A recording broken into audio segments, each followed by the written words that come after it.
Well, Brooks Elementary School was Okaloosa County's first school for black children when it opened in the 1950s. Fast forward years later, the building was purchased by Beulah First Baptist Church and will soon be demolished. Joining us this morning to talk about the future plans for the property is the pastor of Beulah First Baptist, Felix Cole. Thank you so much for being here this morning. Hey, thank you for having me. Absolutely. Now let's talk about Brooks School. We know it was a staple for Fort Walton Beach and the black community there. Talk to us about its legacy a little bit.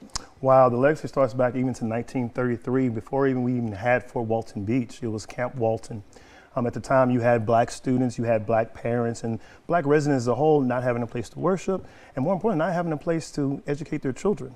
Then in 1938, with Mr. John Brooks' family, they donated land to the church where we established Brooks School. And that was the school for all of our students for a number of years.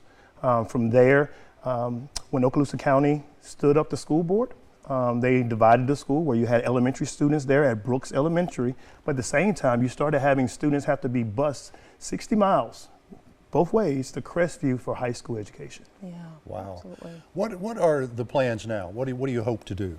We want to maintain the legacy and the history of Brooks, but as we tear it down, we're building a new school. We have envisioned a K-8 educational facility, a child development center, and a community life center that will still be on the Brooks campus with Beulah Christian Academy there. Absolutely. Now this Saturday, there will be a program at the church, Beulah First Baptist, 2 o'clock, to really honor Brooks School's legacy and commemorate the history for the city of Fort Walton Beach. Talk about that and what you all plan to do there. Oh, we're excited about it. So on this Saturday, 12 o'clock, former Brooks students will be coming to take a photo. So they're getting everybody together. They got their shirts made. They're all excited about it.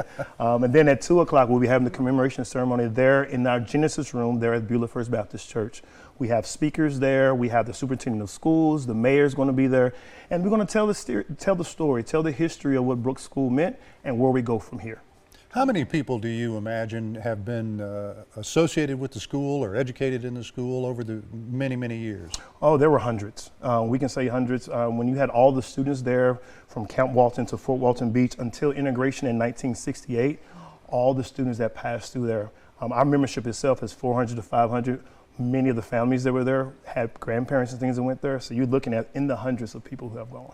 And you've got some of those coming back, I assume. Some of them are coming back, and they're excited to do so. I bet. Yes, sir. I tell you what, we appreciate you being here. It is this Saturday, the program at the church to remember the rich history of Brooks Elementary. There you go. There's the information on your screen as well. Absolutely. Open to the public. All right. Thanks for being here. Thank you for having me. We're coming right back.